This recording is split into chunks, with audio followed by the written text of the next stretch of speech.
So back to my 10 books in June series. I'm halfway through. I figured out my numbering really quickly. This is book 5.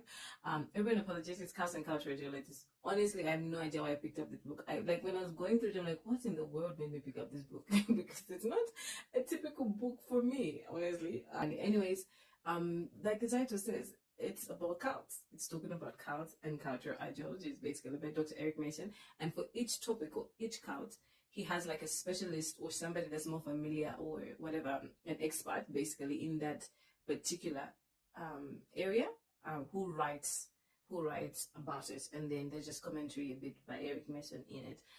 It does start very well. I think it breaks down what a cult is, or what he believes a cult is, what elements are involved in a cult, what to...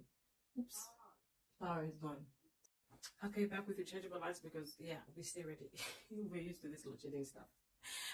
But like I said, I think I don't even know where it was, but the first thing that you sort of handle is critical race theory, the ideology of critical race theory, and all of that stuff, and then Seventh-day Adventism, I think, and then which actually surprised me, honestly. I didn't know. I was like, what, really? Anyways, then you have Jehovah's Witness, you have the LGBT community, and then you have the Word of Faith movement, or what some people know is called the prosperity gospel, basically. Those are the main things that he talks about.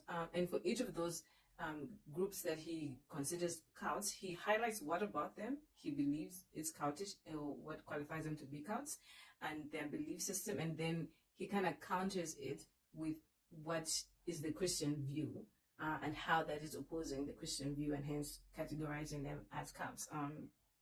It's a very tough read, honestly. It's not a very easy read. It's a very theologically dense book. Let me just say that.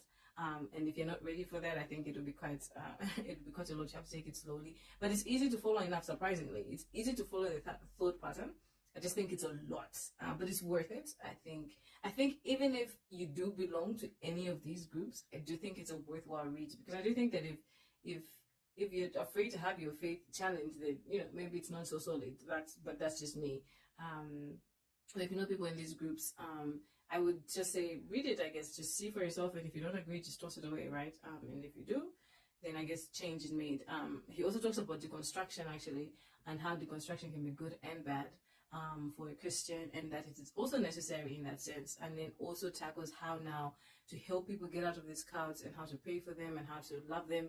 There's also a part about how to handle social media. Like, honestly, there's a lot in this book. It's a very dense book, but it was worth it. I did enjoy it somewhat. I learned a lot. I was challenged a lot, and I have a lot of things to think about after finishing it. So yeah, I'll give it a 4 out of 5.